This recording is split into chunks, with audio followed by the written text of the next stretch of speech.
This is the Montana Outdoor Podcast, brought to you in part by Rocky Mountain Truck and Trailer in Missoula, home of Boss Snowplows, CM Truck Beds, and Diamond Sea Trailers. Just go to rmtte.com for more information. And by Superior Hardwoods of Montana, home of the largest selection of in-stock high-end wood products and flooring in the western United States. Let them guide you through the woods at superior-hardwoods.com. Now, get ready for more fascinating topics and the most interesting people you will ever find in Montana's great outdoors. We offer new podcasts most every Saturday.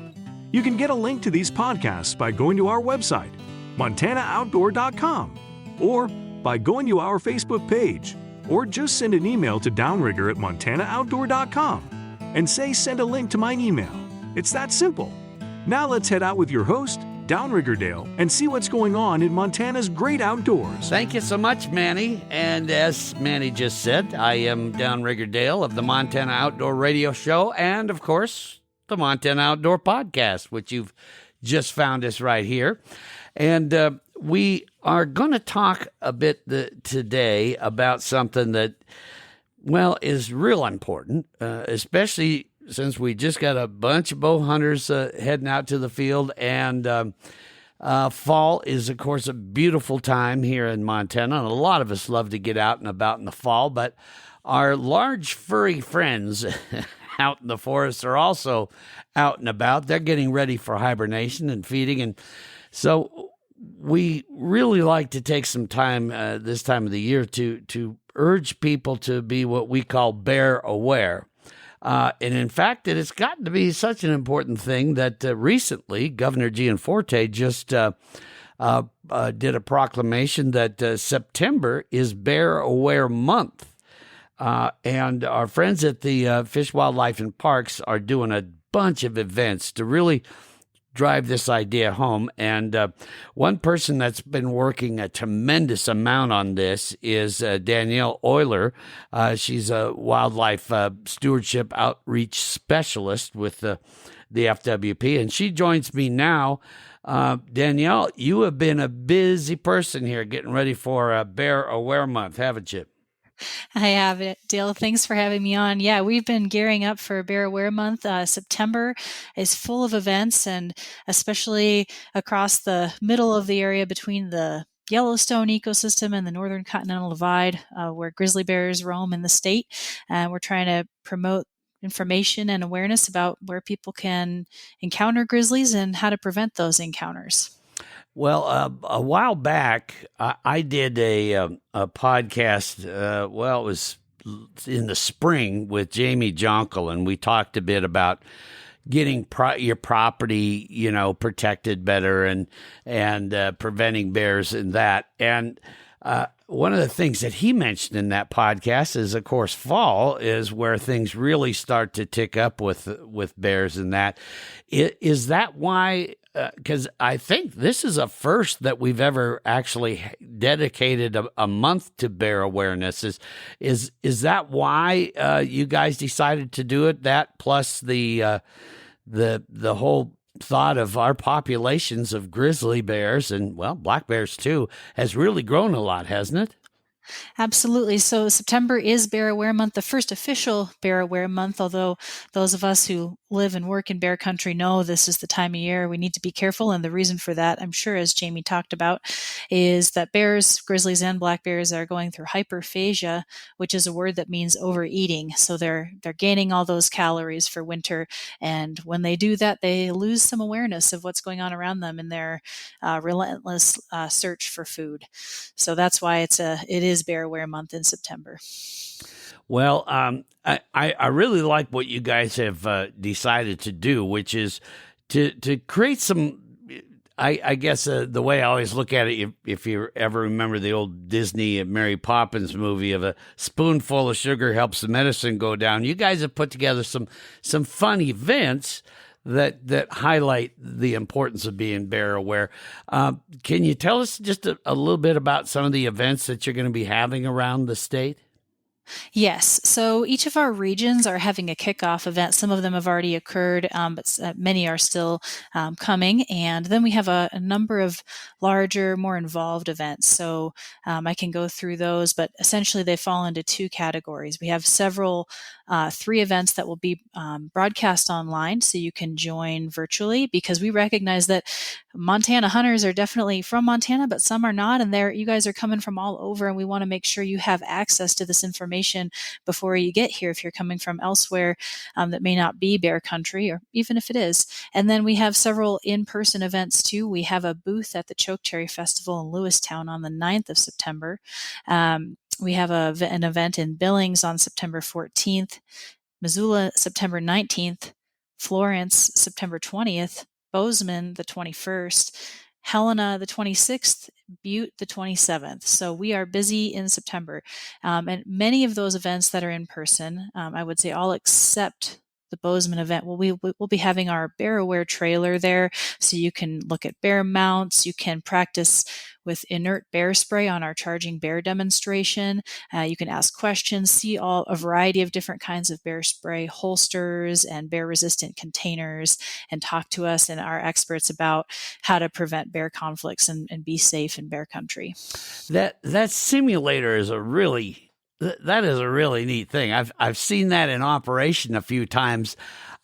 It's amazing how real it kind of gets. But the importance of that, and what I am impressed with it, is it really emphasizes to people how important it is to know how to use your bear spray.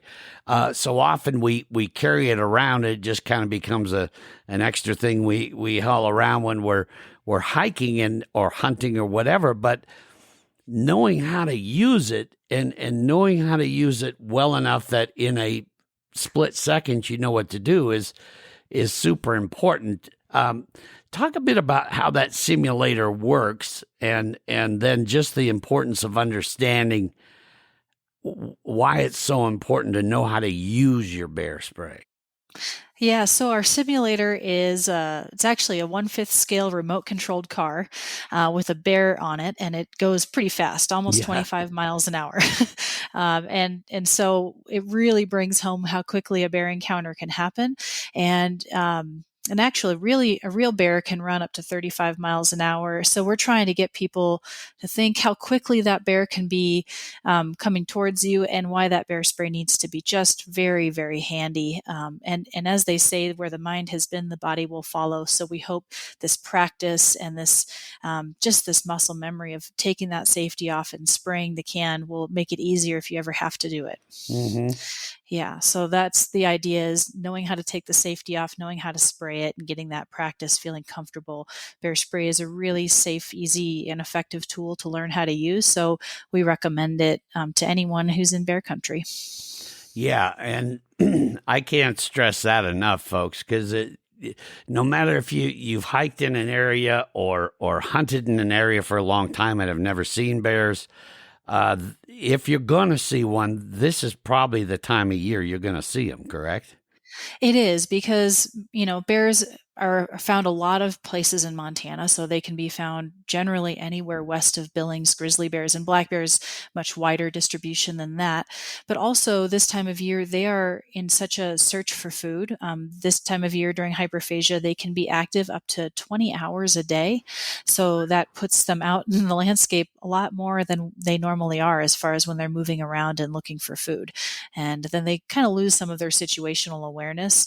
And then, something I know, Dale, you and many, or if not most of your listeners are thinking about too, is, as a hunter, we're out there being even more quiet than we normally are. Yeah. And so this is a time we need to just turn up that situational awareness as much as we can, because the bears are not paying as much attention, and they are searching for food. Yeah, that I'm glad you brought that up, because that was the next thing I was going to talk about. Is with bow hunters, I mean, the whole idea is to be as stealthy as you can, because you have to get a much closer to your prey, and so this is where we see some of encounters that can be really dangerous, and that is when a bear gets surprised. And correct me if I'm wrong, but when a bear gets surprised, that tends to be when they're most dangerous. Am I correct on that?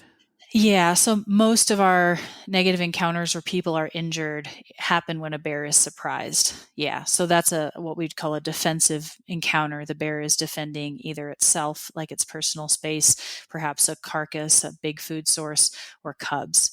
And those are the most common for sure. Yeah. Mm-hmm. When a bow hunter ends up out and they're sneaking up on prey, and all of a sudden, they've come upon a bear that's maybe either feeding on something or looking to feed on something, and we get in that zone where it becomes very. I'm trying to think of what the term is used. There's a term, or maybe there isn't a term, but if there isn't, there should be, where if you get within so close of a bear, the bear starts to go through this decision-making process of, well, I don't think I should turn and run because they're too close, so I'm going to need to defend myself. Is there a term for that proximity? Gosh. I mean, I would just say that this kind of goes into our instructions on very close encounters and what to do, particularly in defensive encounters that are close. So, yeah. Would you like me? I can go through that a little bit. Yeah, please do, because yeah. I think bow hunters can have a tendency to fall into a category of somebody that is going to have a even closer encounter, just due to the way bow hunters hunt. They're being quiet, they're being stealthy, they're trying to get into game, and I assume a grizzly may be looking at that game as a potential food source too. So here's when they get close. So what does one do when you're real close to a bear? Yeah, in a surprise encounter with a bear, and just kind of a good point to make here is that we don't, at this stage of identifying what's going on in an encounter, we don't qualify with what species it is. So we're talking just Right. general bear encounters, and this is an evolution of our recommendations on how to respond. It's based on the bear's behavior rather than the species. So in a close encounter, surprise encounter with a bear, generally they're going to be defensive. They're going to be defending themselves, and they're going to show aggression, meaning signs of stress, huffing, woofing, charging, bluff charging, slapping paws on the ground. It looks like an upset bear. In this case, you stand your ground, and if you're real close already, say you're a bow hunter, even if that bear, if it seems threatening and it's within range of bear spray, 25, 30 feet, just go ahead and use the bear spray. And then usually that works. Honestly, it's very successful at changing bear behavior. The last research we have done on bear spray, which was actually done on grizzly bears, black bears, and a few polar bears, showed that 92% of the time the bear changed its behavior. 98% of those people that used the bear spray were not harmed by the bear. That doesn't mean you can't get hurt, but it's a really good tool to have. Yeah. So you're saying if they're showing that aggressive behavior and you're pretty close in at this point, before they even charge or anything, just go ahead and deploy the spray at that point? If you're that close and you feel threatened, they see you.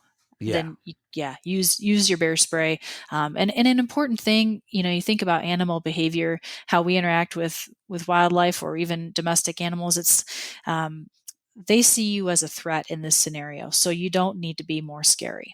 So you don't need to yell at them. It's good to talk, it's good for them to know you're a human, because sometimes you're archery hunting, you're pretty difficult to identify as a human. So you want to make yourself known as a person, but you don't need to be extremely threatening, because their intention here is self-preservation. So bear spray gives you that break in their concentration and gets you a chance to get out of there, distracts them and causes pain and lets you get out of the situation. Mm-hmm. If a bear makes physical contact, it's a close encounter, maybe you didn't have time to get your bear spray out or something. If it's going to make physical contact, or that's the only time you play dead, and they know you're not dead. What you're doing is showing you're not going to hurt them. they can leave the area. So it sounds hard to imagine doing that, but it has saved a lot of people's lives. Even before bear spray was invented, it's a thing people have been doing for a long time to survive bear encounters when they are defensive in nature. Mm-hmm. Not if they're predatory, of course. So it helps to know what kind of encounter you're in. Now, I've heard that with a grizzly bear, you play dead. You just, cover your face if you can, or that. Try to protect some stuff, and let them just show their dominance, and often, not always, but often they'll move on. But now I've heard with a black bear, you're supposed to fight back. Is that correct? Well, it's actually we've kind of changed that message from when I first learned about bear safety, honestly, and sounds like from what you've learned as well. And so the reason we used to teach it that way is because most people who were getting hurt by grizzly bears were in defensive encounters, and then most people getting hurt by black bears were in predatory encounters. But because that doesn't account for all the different kinds of interactions you may have with a bear, the nature of the encounter is actually more important than the species. So if it's a defensive encounter, you're acting non-threatening. And if it's a predatory encounter, then you're acting more threatening and trying to fight back. Okay. So you don't, and really, some of us have a lot of experience in bear country, but others don't. And sometimes in a really stressful situation, you don't have the time or even maybe the amount of bears. You've seen enough bears to know what kind of bear it is. It may be hard to tell if it's a grizzly or a black bear, but you can tell this is not a happy bear, right? This is a bear that's trying to defend itself versus a bear that's following me or stalking, things like that. So it's almost easier to determine what to do based on the behavior than it is the species, and it's actually a more accurate way of telling. Okay. Now, another way that we can run across for hunters, staying on the hunter subject here a little bit, is let's say you get you're successful and you get an elk or a deer down, and that's when another kind of an encounter can come where the bear smells that and recognizes, hey, food source, time to go ahead and just claim that as mine. What do you do then when a bear is approaching the game that you have down? Yeah, so there's a kind of the additional risks for hunters prior to a kill, and then those following a kill. So first off, before we get into what to do if a bear's on your animal, the key here is to get that animal out of the woods as fast as you can, because the longer it sits on the ground, especially the more nights it has on the ground, the more likely a bear will be to find it. So we have some recommendations for preparing for that pack out that will help you reduce that risk. So first off, get those quarters off the animal as fast as you can, everything you intend to take with you, and move it to an area a little bit away from a few hundred yards if you can. I know it's different in every situation, how much you can move them, but try to get those quarters moved and hung up in a place you can see it from a ways away, so that when you're coming back to get more, you can see if it's been disturbed. And ideally, I know if you can pick any number of these things that might work for you, but if you can move the quarters upwind of the gut pile and a bear's coming into that scent, they'll hopefully stop and park themselves on the gut pile, and you can still access your quarters and get them out of there. So those are a few things just to keep in mind.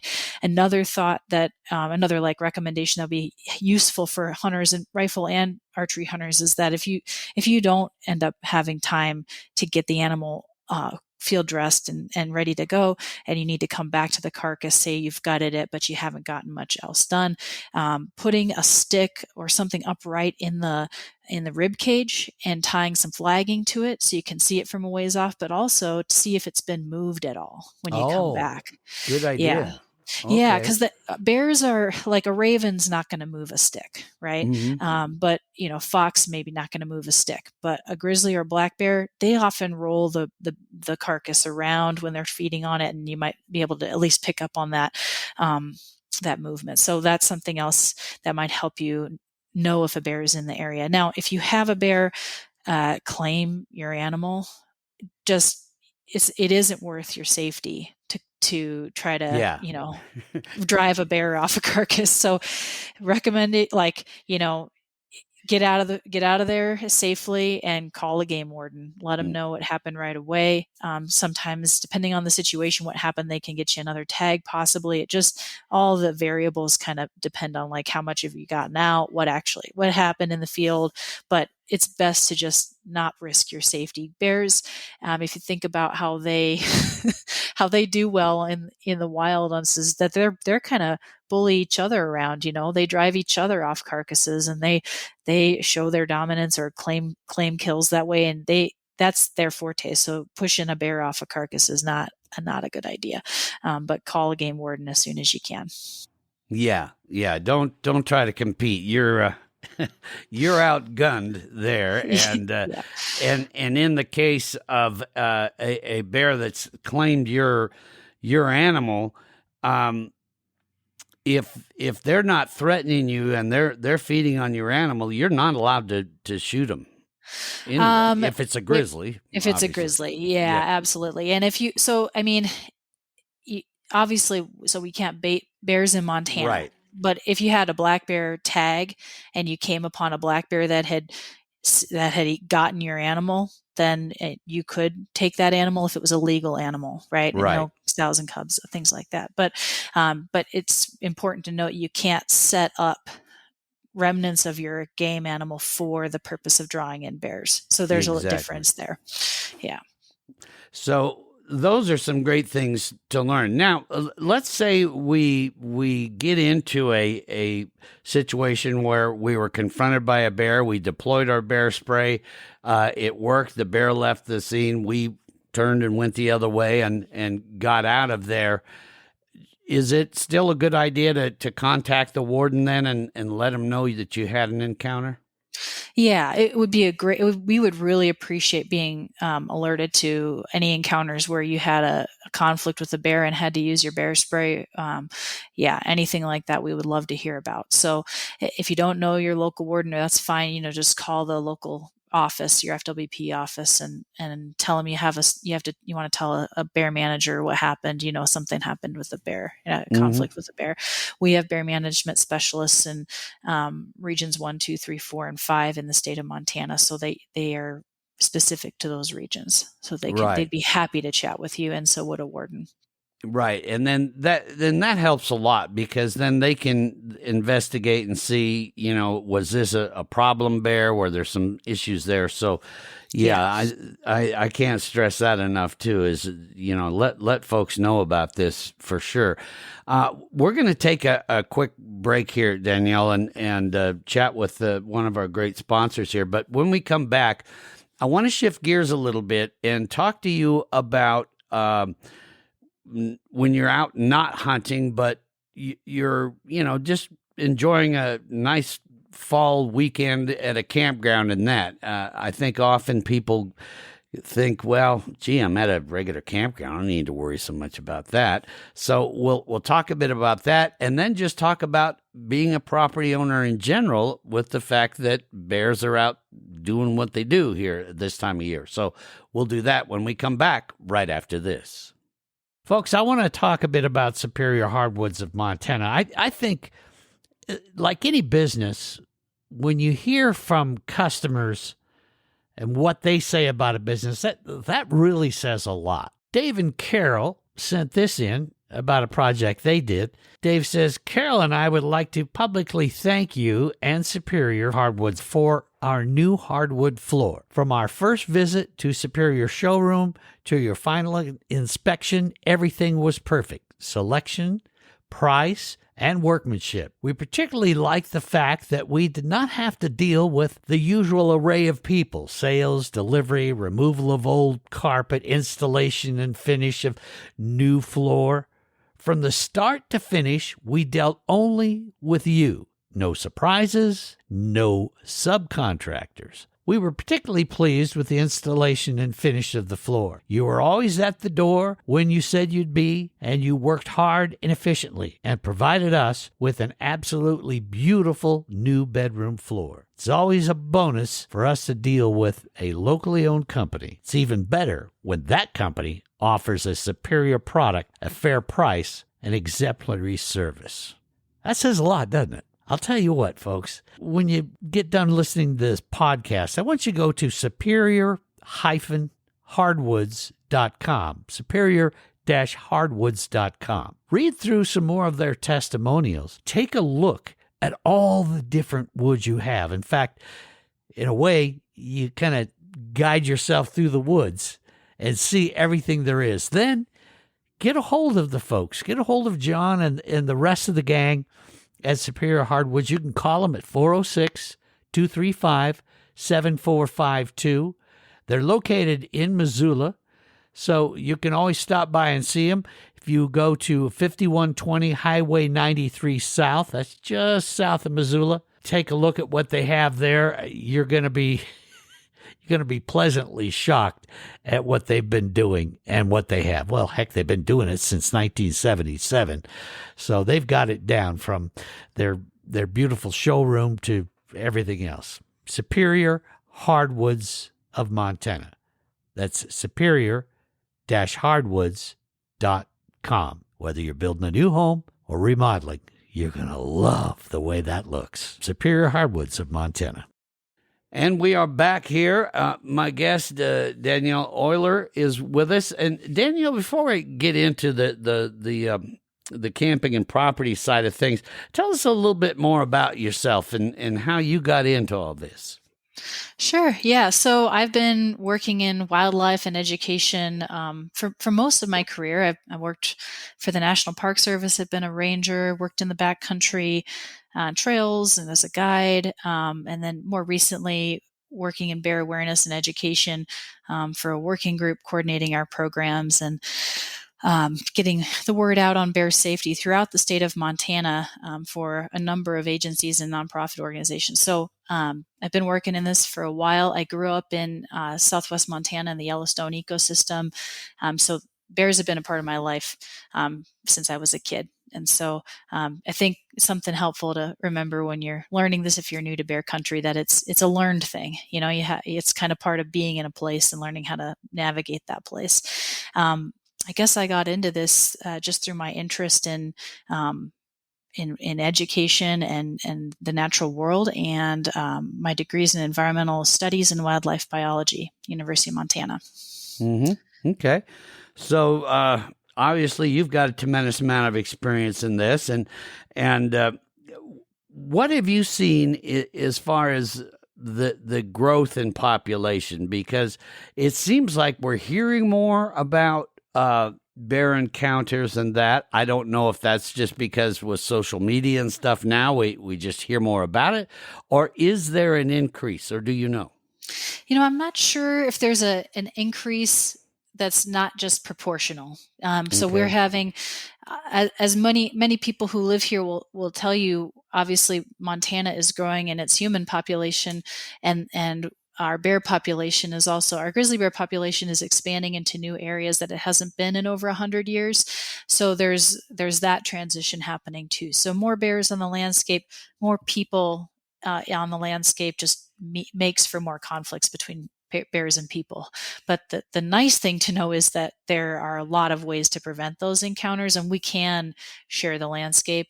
In some places that's more difficult. Some places it's easier. It kind of depends on what's around the scenario, how the people are on the landscape, how it's being used. But it's possible, and it's something that we can learn to do. So that's the hopeful part of it. But it's a good thing, honestly, that our bears are doing well, and the recovery of the grizzly bear in Montana is a conservation success story, and Montana should be proud of the work that we've done to help recover the species. They're doing very well. Yeah. But as you said, with that and the increase in population comes the chances for more encounters.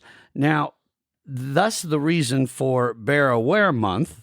is to let people know, especially for those of you listening that may have just moved here and moved from areas. We've seen a pretty good amount of growth from some more urban areas of people that have decided to get out of the city and move to the beautiful state of Montana. And if you're one of them listening right now, welcome to your new home. But there's some new things you need to learn. And that's why I really stress, go to one of these Bear Aware Month activities near you. And you'll learn a lot, and two, you'll have some fun with it too. Let's talk a bit, Danielle, about when you're out camping. And this is where I think sometimes people let their guard down quite a bit is, you think, okay, I'm in a designated camping area and all that. And so, yeah, the bears don't come around here. Is that true? From what I've heard, this time of year, they, like you said, they kind of lose their awareness, the bear does, and doesn't really notice maybe they're getting into a more designated area. Yeah, I think it's really important that anyone living and recreating in Montana it knows that bears can be anywhere. We think of them in the forest or we think of them on public lands, but we could walk down a street in Bozeman right now and find bear scat on the sidewalk somewhere, like they're and in many towns in Montana right now, they come into town this time, in some of the towns that are along rivers, for example, looking for natural foods, and they sometimes get into other foods. But when you're camping, I would say it's really common. I'm guilty of the same thing. You think, it's not going to happen to me. There's no bears here, but they are around even if you don't see them. So pretend or act like, and your actions reflect the fact that they're there, even if you don't see them. So what that means when you're camping is to store all of your bear attractants when you're not actively there at your campsite, which is actually anytime you're more than 100 feet away and you can't see your stuff. So that means in Montana, and not everywhere, but you can store your attractants in your car with the windows up and the doors locked. You can use those bear-resistant lockers that are found in a lot of campgrounds in the state. Mm-hmm. You can use bear-resistant containers. And I want to mention, because a lot of folks have these really nice interagency Grizzly Bear approved coolers. Right. And I say kudos to you guys for, getting almost all the way there. The big thing that we see is that people don't realize they need to have additional locks on the coolers to make them bear resistant. So those plastic tabs that close your cooler, the bear can rip them right off. So they need to be locked with padlocks that kind of snug fairly tight there on the cooler, or just nuts and bolts. I like to bring carriage nuts and bolts, or carriage bolts with the nuts on them, just so I don't lock myself out of my cooler. And it's easy to, yeah, it's simple, costs less than $1 at the hardware store. That's a good way to keep them bear resistant. So if you've bought one of those coolers, just go the last little less than $1 and make sure they're locked. Mm-hmm. So those are some things for attractant storage. But I guess I should talk about what attractants are too, and not everybody, that's not intuitive. So attractants are obviously any of our food or pet food you might be bringing with us. So this could be backpacking meals that are freeze-dried and sealed. They can smell through canned goods, drinks, even, canned beverages. Yeah. I have a friend who's worked in bear country a long time. She had a client that buried some beer in a in a creek to keep it cold, and a bear went underwater and dug it out of the creek. So not only did they smell it past the water, but they smelled it in the can to get to those. So so those are all bear attractants, as well as toiletries, toothbrush, toothpaste, deodorant, things like that.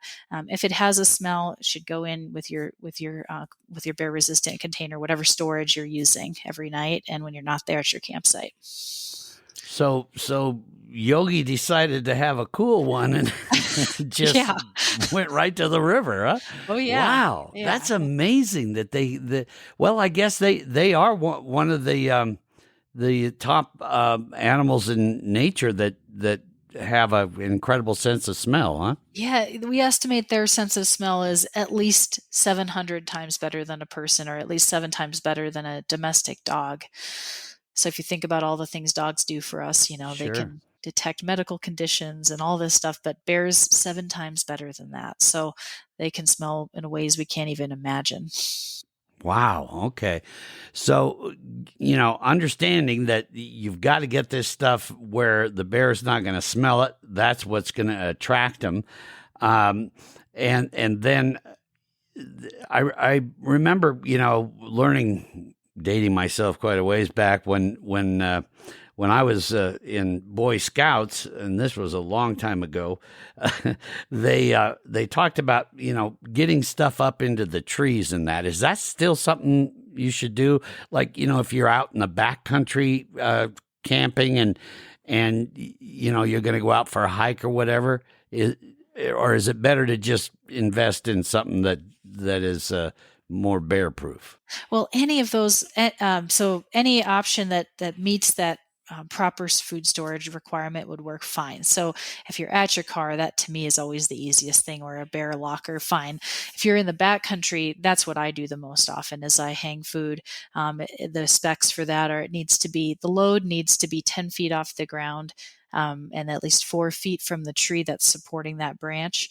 And some places are pre-installed bear poles, but many do not. So if you're planning to do that, my piece of advice learned the hard way is you find that before it gets dark, and you get your bear pole established before it's difficult to locate. So, and in fact, we've done that even in our hunting camps. If we're setting up a wall tent with some buddies, and we're going to go out from there, we find the tree that we're going to hang quarters from before anybody gets anything. And that's already set up so that if you get back tired carrying loads, you can just hang them right up and go to bed. And that's at least 100 yards from where you're sleeping. Okay. And as far as like staying in tents and stuff like that, I get a lot of emails because, this podcast goes out everywhere.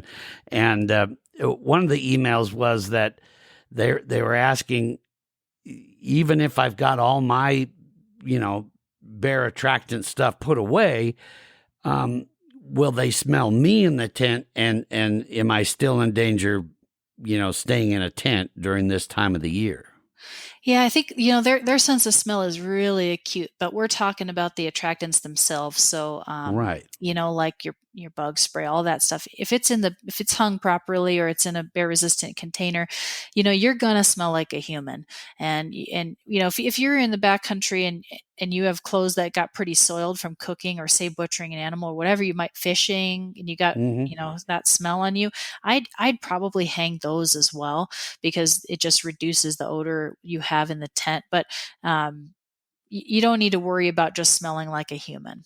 They're not. Right. They're adept to know that that's not their food. They may be interested, but they're probably just gonna walk on by. And I've spent hundreds of nights in a tent on the ground in grizzly country in my life, and through work and play. And I've had a bear come into my camp probably 4 or 5 times and walk past tents, or walk past, the area that we're staying in. You hear them. And if they're not right next to your tent, in hindsight, I was just quiet usually, but I would say just talking, like the bear recognizing you hear them and they're not welcome there is a good practice. But usually they're just curious animals by nature. And sometimes they just walk through camp because they're interested to know what's there. So usually, even in those cases, we never had an issue.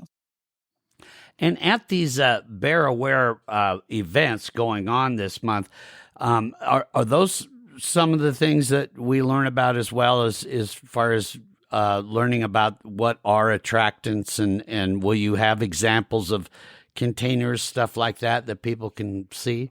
Yeah. You'll have opportunities to learn about all of this, about camping in bear country, living in bear country, bear resistant containers, bear spray holsters, using bear spray, all of that, and try it out and hang out as long as you want to ask our staff questions and learn more. And I'll be at a lot of those events too. So if you want to bring something up, ask a question, you're welcome to. And I know you mentioned earlier talking about around the home.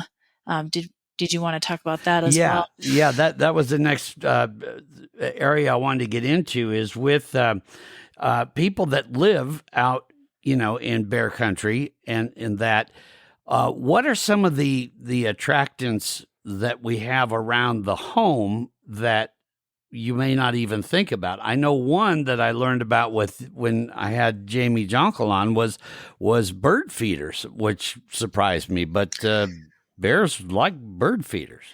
Absolutely. So I would say storing attractants around your home is probably the number one thing you can do to help keep your local bears out of trouble and people in your neighborhood safe.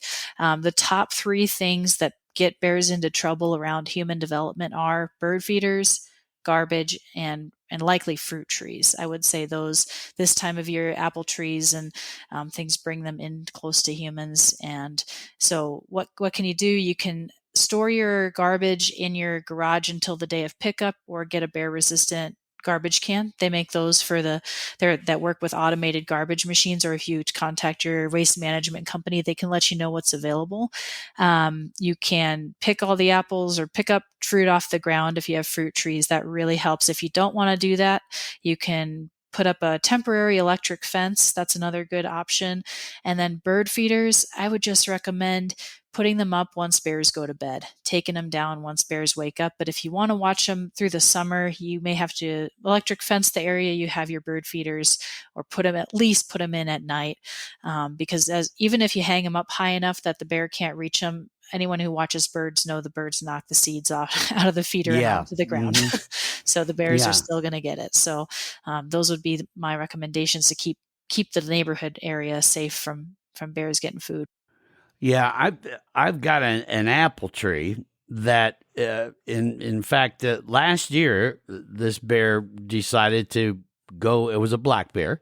Decided to go up into the apple tree and just kind of set up camp in the tree, and was just laid back. And it was at night, and had the window open, and I hear this just.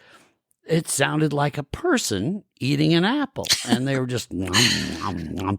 And I'm hearing all this, and I'm like, what the heck is somebody out in the tree eating? Went out there, and there's this black bear just gorging himself with it. Now, in that case, when we come across a bear doing something like that, what do you recommend there? Well, I would say, don't confront the bear in your tree. You're going to have to wait till they leave, and then I would probably get an electric fence, or just have some friends come over and pick your apples. Yeah, pick them off the tree. And bears are, if you like your apple tree and you want it to stick around, bears are not good. They can break branches out of the trees, damage them. It's easy if you're invested in harvesting your apples and having that tree, then electric fencing is probably the way to go. Mm-hmm. Yeah, and that's something that you guys will have at your Bear Aware events too. Is learning a little bit about electric fencing and that. Yeah, we can talk with you. Mention it to us, because it's something not everybody has, but we'd be happy to chat about it. And we also have a backpacking electric fence example we can show you, one that just rolls up. Those are actually kind of nice for apple trees, because you can set them up just temporarily and take them down when you're done. There's some interagency Grizzly Bear committee approved electric fences, but you can also build your own. We have an electric fencing guide available on our website, and we have a Bear Aware page that has a lot of great information for folks to explore more. Yeah, well, I'm glad you brought that up, as far as, just letting the bear eat and move on, because my first impulse was to shoo him off, because all I saw was a lot of apple pies going away. And I was not happy, but I did kind of come to my senses and go, no, let's not try to wrestle with the bear here. We'll just let him go. Yeah. So best just to let him go and move on. Well, we're going to take another quick break here, and when we come back, I want to talk a bit about just other sources of information for those people that may not be able. They're not close enough to where one of these Bear Aware Month events is going on, or that. I'd like you to talk a bit about other places we can find this information, especially for property owners. I think it's a good idea to really learn how to try to bear-proof your property as much as you can. So we'll do that right after this. I want to talk a bit about Rocky Mountain Truck and Trailer. Gang, when you're ready to invest in a new or pre-owned cargo trailer, or maybe a new truck bed for your work truck, or perhaps an equipment trailer, or even a really cool dump trailer, Rocky Mountain Truck and Trailer is prepared to exceed your expectations, and I mean that. Their unparalleled selection means that they have something for every customer that's sure to please. Their friendly and knowledgeable sales staff, financing, and service departments are prepared to make sure your experience is outstanding, from assisting you while you're making your choice to ongoing maintenance and customization. At Rocky Mountain Truck and Trailer, they truly do value the opportunity to create a long-term relationship with their customers. Rocky Mountain Truck and Trailer is your locally owned CM truck bed and Diamond C dealer. They offer a wide variety of auto, truck, and trailer accessories and specialize in sales and service of trailers. Rocky Mountain Truck and Trailer is conveniently located at 5680 Expressway right there in Missoula, Montana. They'd love it if you stopped by and saw them, or you can visit them on the web. That's rmtte.com. Again, rmtte.com. Or you can simply just give them a call, 406-549-4243. That's 406-549-4243. And find out how their team can help you find the perfect CM truck bed or Diamond C trailer, or any of the other products and services they have that you might be looking for. Go see them. That's Rocky Mountain Truck and Trailer. And we are back here on the Montana Outdoor Podcast. Danielle Oyler is with me, and she has been giving us a great education on being more bear aware out there. It is September, Bear Aware Month going on right now. Be sure and look for events in your area, because there's going to be events all across the state of Montana, and you'll be able to learn a lot and have some fun too. So Danielle, we were talking a bit about our property and areas that we should try to pay attention to, especially this time of year as bears start to get out and look for all these food sources. What about a lot of people like to raise chickens and, other types of livestock? Would electric fences be the best way to secure your chicken coop? Yes, chickens are really a 2-for-1 with bears, because they are chickens. The chickens themselves sometimes attract bears, their eggs, and then, of course, the feed. So all of those factors are really appealing to bears, and particularly this time of year. So, people who own chickens can electric fence the coops, which is actually pretty straightforward. There's a lot of great guides out there, and we have bear management specialists across the state that can help you with finding information and resources on how to construct those fences. And there are a few groups in Montana that also help with some cost sharing of electric fencing for chickens and other bear attractants, depending on the kind of scenario you have. So that's a really good option. And I would say that's going to be, you invest a lot with chickens. You invest in building the coop and raising them up to where they can lay eggs and all of that. And it's just a good insurance policy to put electric fencing up and keep them safe. What about, I know as we get into fall, our gardens have pretty much played out, but there's still some stuff in there that we're growing. Are gardens a big attractant for bears? Yeah, they can be. It kind of depends on how much other stuff that is tasty is available to them. So they can be attractive to bears, especially things like root crops or fruits that might still be available, thinking like strawberries or carrots in the garden, potatoes, things like that. They can be attractants as well. And one thing I think we often overlook is the compost pile. If your compost pile is not composting well, then you have a lot of food scraps. But if it is composting well, then what do you have? A lot of worms.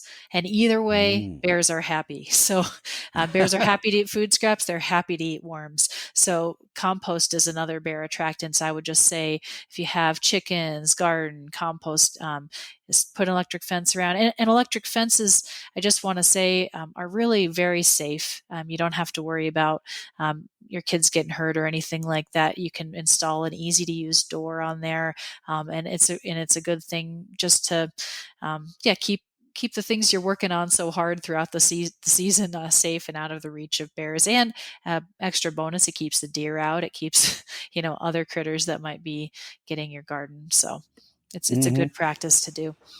Yeah, and I've heard when I was talking with Jamie last spring, he was talking about even fresh mowed grass tends to be an attractant. Yeah, in fact, bears, because they're omnivores and they actually eat a lot of grass in the wild. It helps. That's actually a really high source of protein. So they can get kind of consistent protein throughout the time they're active. Green grass is something that bears like to feed on. Now, it doesn't mean everyone who has a lawn is going to attract a bear, but sometimes they do show up there. We've had them coming out to feed at a golf course before once on the grass. So I'm sure many times, once that I know the story well. But grass is a food source for bears in the wild, and it can be in our around our homes too. Yeah, and talk about something you don't expect. You're out for a round of golf, and you come across a bear. That's probably not something that you think about too often. But if you are going to golf on a course that is known for it, it probably wouldn't hurt to put some bear spray with you. Yeah, and we've seen another little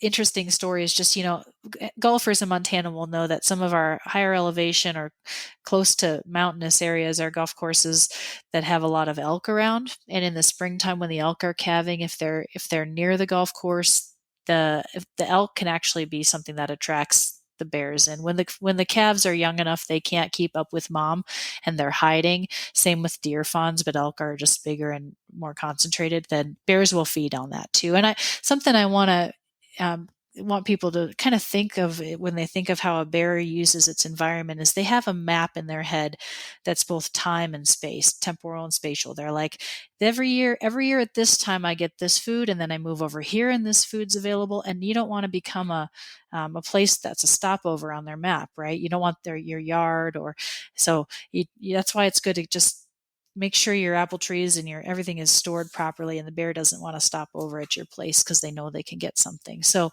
they're super intelligent, and that's how they navigate the world, being omnivores who are real good problem solvers.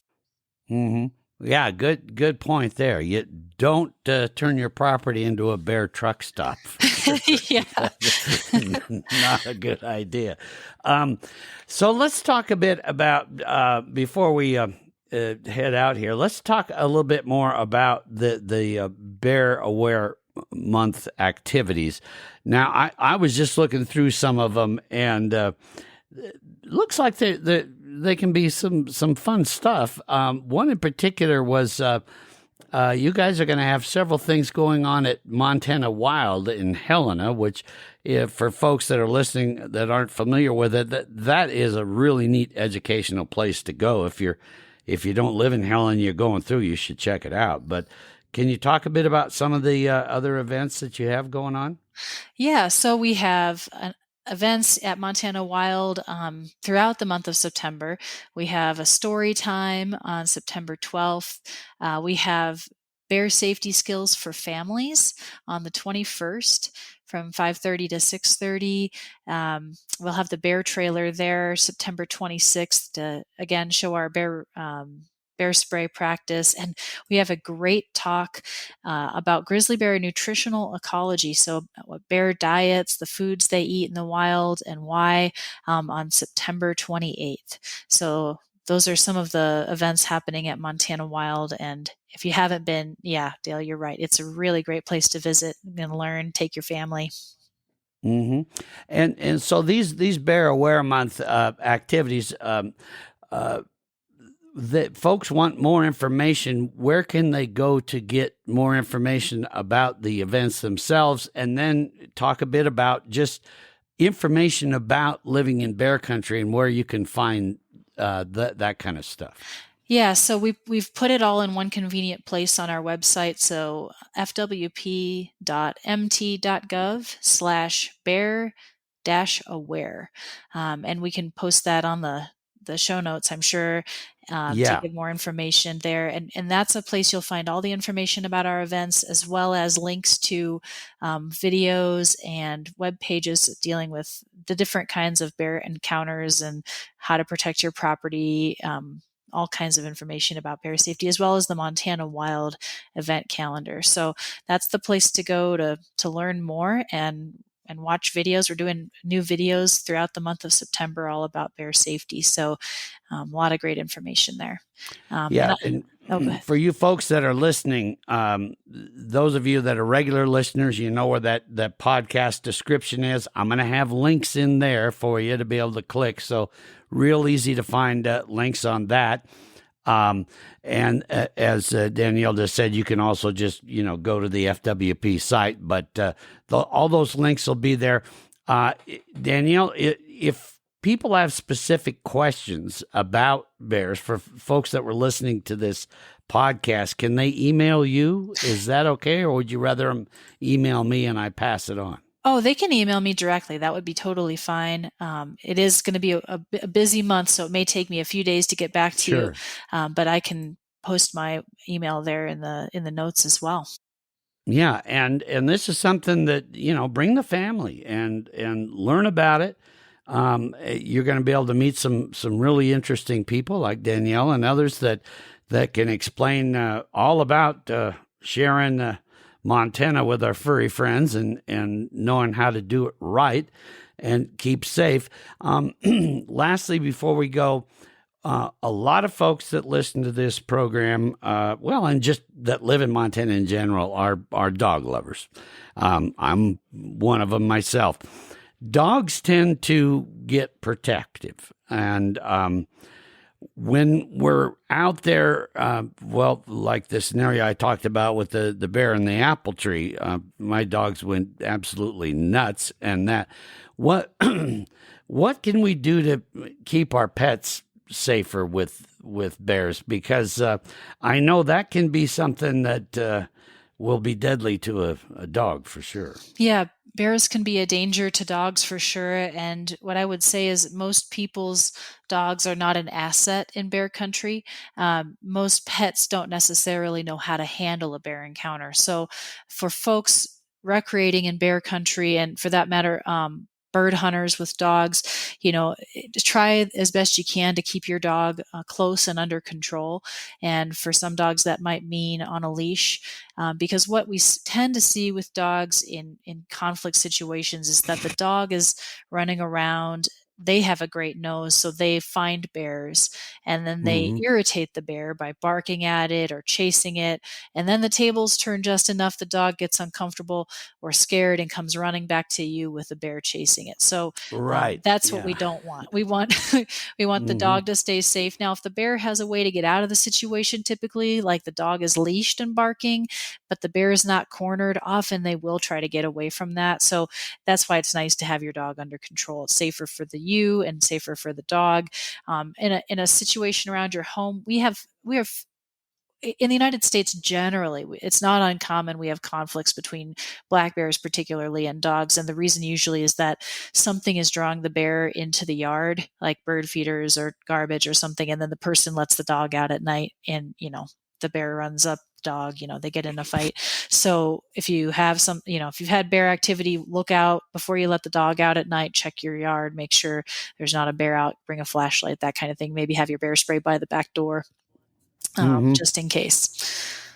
Yeah, that's a really good point, because dogs can be great, but out in the wild, I think it's a really good idea to not let them just be running all over the place, because like you say, last thing you want is for the dog to bring the bear to you. Yeah. So for sure. Well, Danielle, I want to thank you so much for spending so much time with me here and going through that. Anything else that you want to touch on before we head out? I just want to reiterate some very basic things on bear country. Assume that bears are around if you live in Montana. carry your bear spray, know how to use it, prepare for those encounters, and keep food away from bears in whatever setting, whether that's camping or at your home. And then I did want to remind folks that some of those events that we mentioned about on our website, we will be doing some bear spray giveaways, so it's worth checking out. So you might get to win a free can of bear spray. And Dale, I really appreciate your time and invitation to be on the show. I hope everybody stays safe and maybe joins us for a few of our events this month.